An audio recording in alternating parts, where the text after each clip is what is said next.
नमस्कार, राज्यसभा टीवी के खास कार्यक्रम विशेष में आपका स्वागत है। मैं हूं दीपक डोभाल। चुनाव आयोग ने पिछले कुछ दिनों में सरकार से ऐसी कई मांगे की जिन पर देश भर में चर्चा हुई। इन मुद्दों पर वर्षों से बहस जारी है, लेकिन इन्हें अमल में नहीं लाया जा पाया। जी हां, हम बात कर रहे हैं चुनाव सुधार की।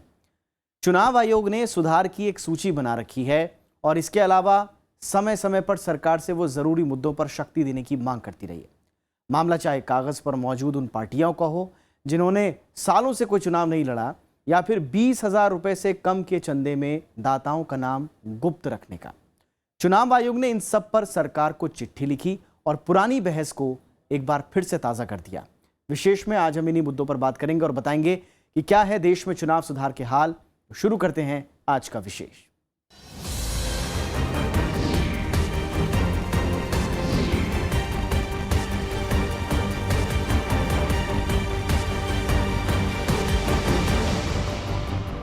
चुनाव आयोग ने चुनाव नहीं लड़ने वाले राजनीतिक दलों की जांच कराने का फैसला किया है।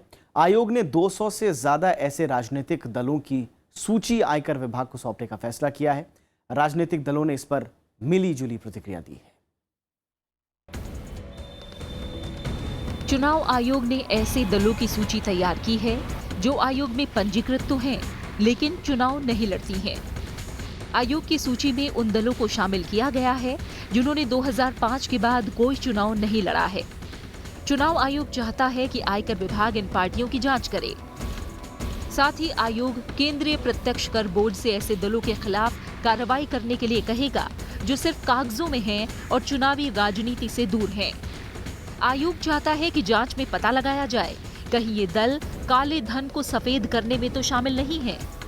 लंबे अरसे से चुनाव सुधार की मांग कर रहे लोगों का कहना है कि आयोग को ये कदम काफी पहले उठाना चाहिए था। It is surprising that election commission has taken so long a time.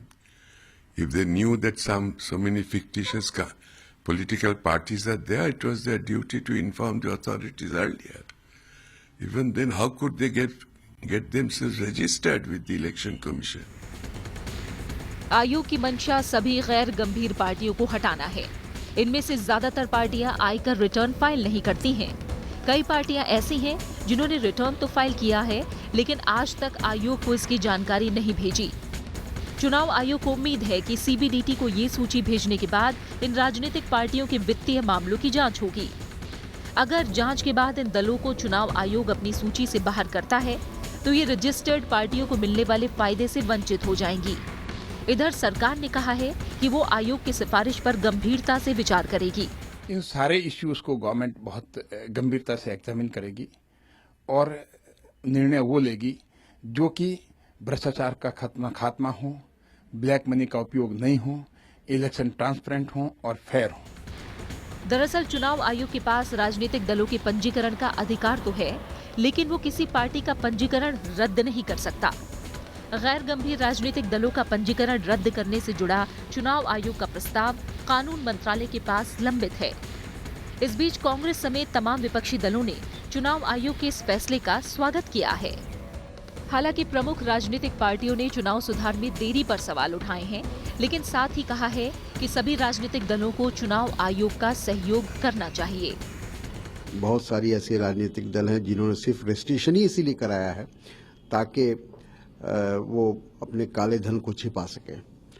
तो ये काम सरकार को और चुनाव आयोग को बहुत पहले करना चाहिए था। We are all for all the steps that will be taken towards electoral reforms, and we welcome all steps being taken by the Election Commission, and we do hope that there would be a consensus with all political parties supporting the Election Commission. देश में इस वक्त कुल 1780 राजनीतिक दल पंजीकृत हैं। इनमें मान्यता और गैर मान्यता प्राप्त दल शामिल हैं।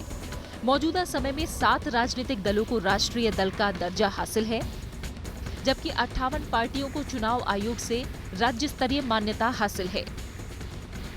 आयोग इससे पहले चुनाव में कोई सीट नहीं जीतने वाले राजनीतिक दलों को मिलने वाली आयकर छूट खत्म करने की सिफारिश कर चुका है।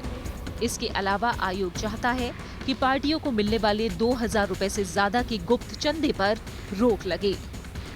जैगम मुर्तजा के साथ ब्यूरो रिपोर्ट, राज्यसभा टीवी। और चुनाव से पहले हर बार कागजी दल कुकुरमुत्तों की तरह उगाते हैं। जाहिर है इन्हें बनाने के अलग अलग मकसद हैं जिन पर चुनाव आयोग की नज़र अब पैनी हो गई है।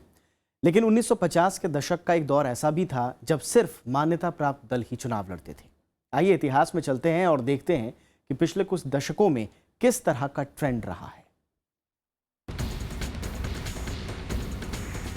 कागजी राजनीतिक दल अब चुनाव आयोग के निशाने पर हैं। इस तरह के कई दलों का लेखा जोखा खंगाला जा रहा है, लेकिन एक दौर वो भी था जब देश में जितने मान्यता प्राप्त दल होते थे वही चुनाव लड़ते थे। हालांकि चुनाव दर चुनाव गैर मान्यता प्राप्त दलों की लिस्ट लंबी होती चली गई। 1952 में चुनाव आयोग की ओर से 14 राष्ट्रीय और राज्य स्तर की 39 पार्टियों समेत 53 पार्टियां मान्यता प्राप्त थीं। इस साल हुए आम चुनाव में यही 53 पार्टियां चुनावी मैदान में थीं। 1957 में चुनाव आयोग ने पार्टियों की मान्यता सीमित कर दी और 4 राष्ट्रीय और 11 राज्य स्तरीय पार्टियों को ही मान्यता दी।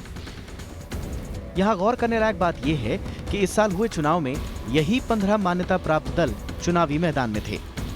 हालांकि 1967 से ये ट्रेंड बदलना शुरू हुआ और इस साल 21 मान्यता प्राप्त दल और महज 4 गैर मान्यता प्राप्त दलों ने चुनाव लड़ा। 1971 में 25 मान्यता प्राप्त दलों और 28 गैर मान्यता प्राप्त दल चुनाव मैदान में थे। 1977 के चुनाव में 20 मान्यता प्राप्त और 14 बिना मान्यता वाली पार्टियों ने चुनाव लड़ा। 1980 के चुनाव में 25 मान्यता प्राप्त और 11 गैर मान्यता प्राप्त दल चुनावी मैदान में थे। 1984 में 24 मान्यता प्राप्त दलों और 9 गैर मान्यता प्राप्त दलों ने चुनाव लड़ा। 1989 के चुनाव में गैर मान्यता वाले दलों में भारी उछाल आया और इस साल 28 मान्यता प्राप्त दल और 85 बिना मान्यता वाले दलों ने चुनाव लड़ा। 1991 में 37 मान्यता और 108 गैर मान्यता प्राप्त दल चुनावी मैदान में थे। 1996 में 38 मान्यता और 171 गैर मान्यता वाले दल।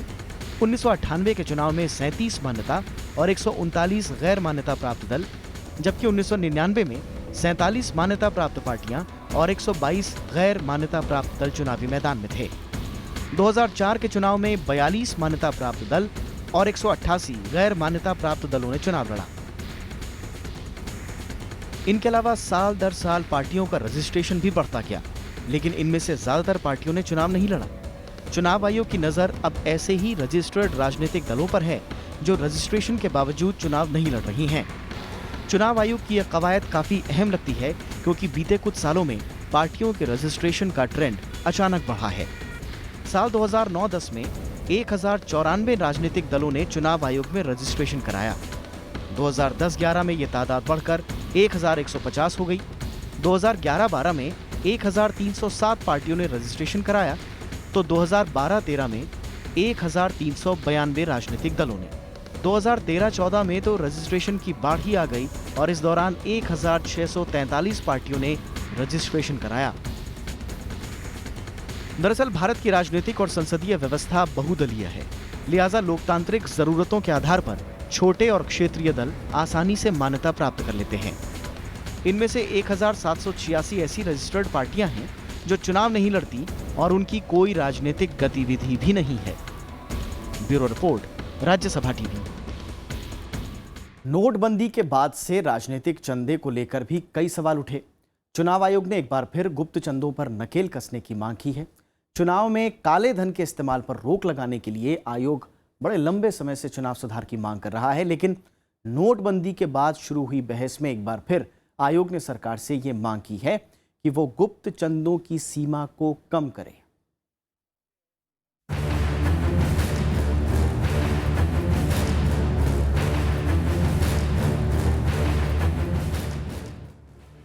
चुनाव आयोग ने सरकार से राजनीतिक पार्टियों को मिलने वाले चंदे को लेकर नियम बदलने की मांग की है। आयोग ने कहा है कि 2000 रुपए से ज्यादा का चंदा देने वालों का नाम सार्वजनिक किया जाए। मौजूदा नियम के मुताबिक राजनीतिक पार्टियां 20,000 रुपए तक के गुप्त चंदे ले सकती हैं। जन प्रतिनिधित्व कानून 1951 की धारा 29C के मुताबिक इस वक्त 20,000 रुपए से ज्यादा का चंदा लेने पर दानदाताओं के नाम सार्वजनिक करने पड़ते हैं, लेकिन उससे कम चंदे में ये बताना जरूरी नहीं है। जानकारों ने चुनाव में काले धन पर लगाम लगाने के लिए इस कदम को जरूरी बताया है। देखिए, जो पहले वो 20,000 की लिमिट थी उसके बारे में काफ़ी लोगों का ये कहना था कि जो हमारी राजनीतिक पार्टियां हैं वो क्या करती हैं, 20,000 19,999 का ले सकती हैं। तो उस समय काफ़ी पार्टियों ने उससे कैश दिखाया था। तो अगर ये ऐसे वाले रूल आ रहे हैं जिससे कि आपकी जो जवाबदेही है कि किन से आपको पैसा मिल रहा है वो बढ़ रही है, तो ये अच्छा समय है, एक अच्छा वो है। चुनाव में होने वाले भारी भरकम खर्च को देखते हुए राजनीतिक पार्टियों के लिए चंदे को जानकार जरूरी मानते हैं, लेकिन चुनाव आयोग को सौंपे गए हलफनामे पर गौर करें तो ये मालूम पड़ता है कि चंदे का बड़ा हिस्सा गुप्त दानदाताओं से मिला है। करीब 70 से 80% हिस्सा नकद में राजनीतिक पार्टियों को चंदे के तौर पर मिलता है, यानी कि चेक या ड्राफ्ट से मिलने वाला चंदा कुल फंडिंग का बेहद मामूली हिस्सा होता है। ऐसा इसलिए होता है क्योंकि आयकर नियम के मुताबिक 20,000 से कम के चंदों पर नाम सार्वजनिक करना जरूरी नहीं है। जानकारों का मानना है कि राजनीतिक पार्टियां जानबूझकर 20,000 से कम के चंदे लेती हैं ताकि दाता के नाम को गुप्त रखा जा सके। कई जानकार इसी वजह से पॉलिटिकल फंडिंग को चुनावी प्रक्रिया में भ्रष्टाचार की सबसे बड़ी वजह मानते हैं। जब आपने 20 करोड़ रुपए खर्च करके इलेक्शन लड़ा तो नेता अपने अफसर को बुलाएगा कि भाई देखो मुझे मैंने इतना पैसा जमा किया था, लौटाना है, मुझे अब देना शुरू करो हफ्ता। जब हफ्ता शुरू होगा ब्यूरोक्रेसी और पॉलिटिशियन के बीच में एक साठगांठ हो जाएगी, तो फिर तो करप्शन को रोकना बड़ा मुश्किल है कि आप शिकायत करेंगे तो किससे करेंगे। ब्यूरोक्रेसी भी इन्वॉल्व हो जाती है, पॉलिटिशियन भी इन्वॉल्व हो जाता है, तो उसको कैसे रोकेंगे। राष्ट्रीय पार्टियों के चंदे पर गौर करें तो बीते दशक में लोकसभा चुनाव के दौरान राष्ट्रीय पार्टियों के चंदे में 418% का इजाफा हुआ है। 2014 के लोकसभा चुनाव में बीजेपी को सबसे ज्यादा 588 करोड़ रुपए, कांग्रेस को 350 करोड़ रुपए, एनसीपी को 78 करोड़ रुपए और बीएसपी को 77 करोड़ रुपए मिले। राष्ट्रीय पार्टियों ने इस चुनाव में 1308 करोड़ रुपए खर्च किए। बीते चुनाव के मुकाबले में ये खर्च 50% ज्यादा था। बड़ी पार्टियों और छोटी पार्टियों को मिलने वाले चंदे और चुनाव के दौरान होने वाले खर्च में बड़ा अंतर है, लिहाजा चुनाव आयोग के अलावा कई बार विधि आयोग ने भी इस अंतर को पाटने की जरूरत पर जोर दिया, लेकिन अब तक चंदे से जुड़े नियमों में कोई बदलाव नहीं हो पाया है। हालांकि राजनीतिक पार्टियों ने चुनाव आयोग की ताजा मांग से सहमति जताते हुए कहा है कि अगर 2,000 रुपए से ज्यादा के दानदाताओं के नाम सार्वजनिक करने पर सरकार तैयार होती है तो वो इस कदम का समर्थन करेंगे। चुनाव आयोग ने राजनीतिक दलों को जो चंदा आता है उस पर नकदी की मर्यादा तय करने का प्रस्ताव सरकार के पास भेजा है। निश्चित रूप से अगर चुनाव आयोग के सुझाव पर कुछ सुधार होगा तो हम उसके साथ खड़े रहेंगे। नोटबंदी के बाद शुरू हुई बहस में एक बार ये बात भी सामने आई कि राजनीतिक पार्टियों को इस नियम से छूट हासिल है, लेकिन सरकार ने साफ कर दिया कि राजनीतिक पार्टियों को पुराने नोटों से चंदा लेने पर पाबंदी है। लेकिन कैशलेस इकोनॉमी की बहस में कई लोग ये सवाल भी उठा रहे हैं कि राजनीतिक दलों को भी नकद में चंदा नहीं लेना चाहिए। थोड़ा सा पार्टी का काम बढ़ेगा, वो सारे चंदे 1900 रुपए के दिखा देंगे। तो इसलिए जो चीज़ आम जनता के लिए लागू होने वाली है कि सारी चीज़ आप बगैर कैश के कीजिए, कार्ड से कीजिए या ई वॉलेट से कीजिए, तो वो सिस्टम पॉलिटिकल पार्टी पे लागू होना तो अब उचित होगा। चंदे के नियम में बदलाव को लेकर कई बार चुनाव आयोग सरकार से अपील कर चुकी है। कई संस्थाओं ने चुनाव में पारदर्शिता लाने के लिए स्टेट फंडिंग का भी विकल्प सुझाया। स्टेट फंडिंग का मतलब है चुनाव का सारा खर्च सरकारी खजाने से होना, लेकिन राजनीतिक पार्टियों के बीच इस मुद्दे पर व्यापक सहमति नहीं बन पाई। दिसंबर 1998 में इंद्रजीत गुप्ता समिति ने स्टेट फंडिंग पर अपनी रिपोर्ट सौंपी, लेकिन समिति ने कहा कि पार्टियों को सीधे तौर पर पैसे देने के बदले उन्हें सुविधाएं दी जाएं, यानी कि सरकार पार्टियों की जरूरतों पर खर्च करे, न कि उम्मीदवारों की जरूरतों पर। इससे पहले विधि आयोग ने भी ये कहा था कि 20,000 रुपए से कम चंदा देने वालों के नाम सार्वजनिक किए जाएं। प्रणव गोस्वामी के साथ दिलीप खान, राज्यसभा टीवी।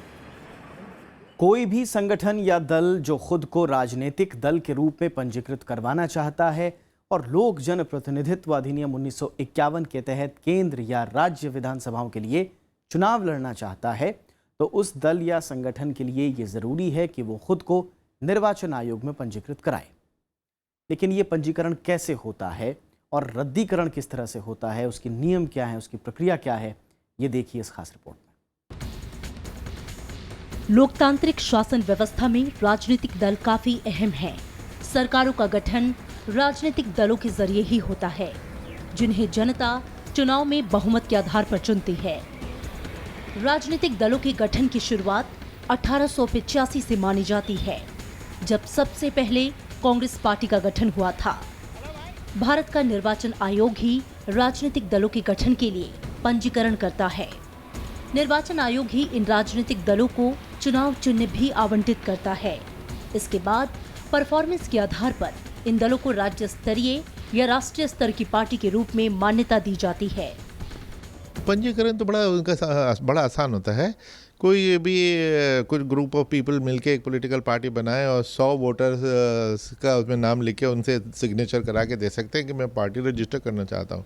तो 4-5 नाम सजेस्ट करते हैं कि हमारी पार्टी को ये नाम दे दिया जाए, वो नाम दे दिया जाए। इलेक्शन कमीशन देखती है कि इस नाम की कोई पार्टी कहीं एग्जिस्ट तो नहीं करती, तो वो नाम तो फ्रीज हो जाते हैं। तो जो नाम फिर संभव होता है वो इलेक्शन कमीशन दे देती है और पार्टी रजिस्टर हो जाती है। इतना सिंपल प्रोसेस है, 1-1.5 महीने में पार्टी रजिस्टर हो सकती है। कोई संगठन या समूह खुद को राजनीतिक दल के रूप में पंजीकरण कराना चाहता है तो उसे निर्वाचन आयोग के पास आवेदन करना होता है।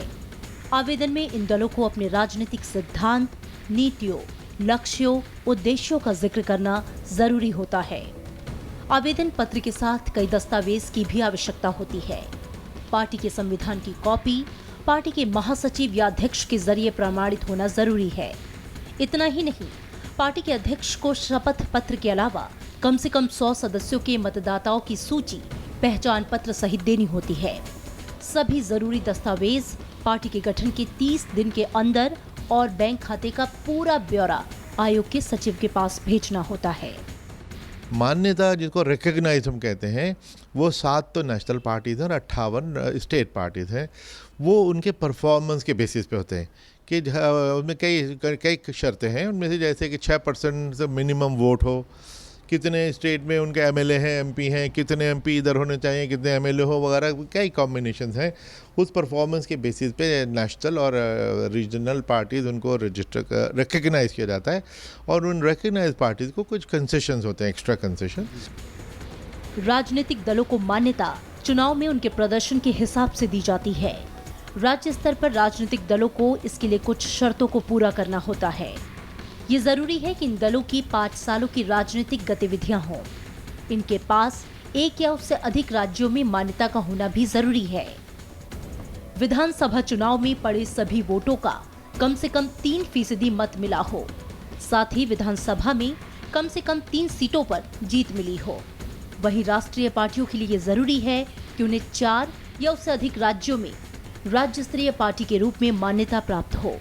साथ ही लोकसभा या विधानसभा चुनावों में 6% मतों के साथ ही लोकसभा में कम से कम 4 सीटें मिली हों। मापदंडों पर खरा न उतरने और लंबे समय तक राजनीतिक गतिविधियों से दूर रहने या कोई भी चुनाव न लड़ने पर किसी राजनीतिक दल की मान्यता खत्म की जाती है। प्रणव गोस्वामी के साथ अमृता चौरसिया, राज्यसभा टीवी। चुनाव सुधार की कई पहल अब तक लंबित पड़ी हैं। चुनाव आयोग के साथ साथ संसद की विधि और न्याय संबंधी स्थायी समिति ने भी सरकार को कई सिफारिशें दी, जिन पर अब तक अमल नहीं हो पाया। इनमें लोकसभा और विधानसभा के चुनाव साथ कराने से लेकर पेड न्यूज पर लगाम कसने जैसी कई बातें शामिल हैं। चुनाव आयोग ने हाल ही में सरकार से मांग की थी कि वो चुनाव रद्द कराने की शक्ति आयोग को दे। आयोग ने कहा कि जनप्रतिनिधित्व कानून 1951 के भाग 58A में संशोधन किया जाए। आयोग ने कहा कि इसी धारा के बल पर बूथ कैप्चरिंग के मामलों में आयोग को चुनाव रद्द करने का अधिकार है, लिहाजा इसमें धारा 58B जोड़कर मतदाताओं को रिश्वत देने के मामलों में भी चुनाव रद्द करने की शक्ति आयोग के पास हो। हालांकि सरकार ने कहा कि कानून में संशोधन की फिलहाल दरकार नहीं है, क्योंकि धारा 324 के तहत ऐसे मामलों से निपटने की व्यवस्था पहले से मौजूद है। जानकार मानते हैं कि इस वक्त कई ऐसे मामले हैं जो चुनाव सुधार के लिए बेहद जरूरी हैं। बीते दिनों संसद की विधि और न्याय संबंधी स्थायी समिति ने लोकसभा और राज्यसभा के चुनाव एक साथ कराने की सिफारिश दी। 79वीं रिपोर्ट में स्थायी समिति ने माना कि इससे धन की बचत हो सकती है। असल में 1967 तक लोकसभा और विधानसभा चुनाव साथ साथ होते रहे, लेकिन 1968 और 1969 में कुछ विधानसभाओं के भंग होने पर यह सिलसिला टूट गया था। तब से देश में एक बार भी लोकसभा और विधानसभा चुनाव साथ साथ नहीं हुए। 1990 के दशक में NN वोहरा समिति ने दागी छवि वालों को चुनाव से दूर रखने की सिफारिश दी, लेकिन दागियों की संख्या घटने की बजाय बढ़ती ही जा रही है। इसी तरह 2013 में सुप्रीम कोर्ट ने 1951 के जनप्रतिनिधित्व कानून में बदलाव का आदेश दिया। इसके तहत सजा होते ही सांसद या विधायक की सदस्यता रद्द हो सकती है। कई मामले ऐसे हैं जिन पर बहस जारी है। प्रोपोर्शनल रिप्रेजेंटेशन का मुद्दा इन्हीं में से एक है। इसका मतलब है कि राजनीतिक पार्टियों को हासिल वोटों के अनुपात में विधानसभा या लोकसभा में उनकी हिस्सेदारी। मौजूदा नियम के मुताबिक अगर कोई पार्टी वोट शेयर के मामले में दूसरे या तीसरे नंबर पर है और उसे एक भी सीट न मिली हो तो विधायिका में उसकी नुमाइंदगी शून्य रह जाती है। पिछले लोकसभा चुनाव में वोट शेयर के हिसाब से बीएसपी तीसरी सबसे बड़ी पार्टी थी, लेकिन उसे एक भी सीट नहीं मिली। ऐसा ही एक मामला पेड न्यूज का है। चुनाव आयोग का मानना है कि जनप्रतिनिधित्व कानून 1951 में संशोधन कर पेड न्यूज को अपराध करार दिया जाए। विधि आयोग ने भी सिफारिश दी कि इस कानून की धारा 2 में पेड न्यूज और राजनीतिक विज्ञापन को परिभाषित किया जाए। धारा 8(3) के तहत इसे दंडनीय अपराध घोषित किया जाए। राजनीतिक विज्ञापन में नेता और मीडिया के लेन देन का विवरण साफ हो। इसके साथ साथ विधि आयोग ने ओपिनियन पोल यानी जनमत सर्वेक्षण से जुड़े नियमों में बदलाव की सिफारिश भी की। 255वीं रिपोर्ट में आयोग ने कानून मंत्रालय से कहा कि ओपिनियन पोल पर पाबंदी के दायरे में प्रिंट मीडिया को भी लाया जाए। Bureau report, Rajya Sabha TV. और भारत में चुनाव सुधार की मांग काफी पुरानी है। समय पर राजनीति में भ्रष्टाचार के खात्मे को लेकर आंदोलन भी हुए। हर बार दावा किया गया कि अब चुनाव पूरी तरह से भ्रष्टाचार मुक्त होंगे, लेकिन ऐसा नहीं हो सका। आइए इससे जुड़ी इस खास रिपोर्ट के साथ आपको छोड़ जाते हैं। हमें इजाजत दीजिए। जन प्रतिनिधित्व कानून 1951 के अनुच्छेद 29C के मुताबिक तमाम पंजीकृत राजनीतिक दलों को अपनी वार्षिक रिपोर्ट चुनाव आयोग को देना जरूरी है। इसमें 20,000 रुपए से ज्यादा के तमाम लेन देन दर्ज होने चाहिए। अगर राजनीतिक दल ऐसा नहीं करते हैं तो टैक्स में छूट हासिल करने के हकदार नहीं होंगे। जन प्रतिनिधित्व कानून के तहत वित्तीय वर्ष पूरा होने के 6 महीने के भीतर राजनीतिक दलों को अपना वार्षिक लेखा जोखा चुनाव आयोग के पास जमा कराना जरूरी है। हाल ही में एक आरटीआई के जवाब में चुनाव आयोग ने बताया है कि 2010-11 में 1196 पंजीकृत दलों में से महज 8% यानी 174 दलों ने ही अपने 20,000 से ज्यादा के चंदे की जानकारी उसे मुहैया कराई है। 1900 के करीब पॉलिटिकल पार्टीज रजिस्टर्ड हैं और देखा यह गया है कि 400-450 पार्टीज को छोड़ के बाकी पार्टीज इलेक्शन नहीं लड़ती और कोई पॉलिटिकल एक्टिविटी उनकी है नहीं।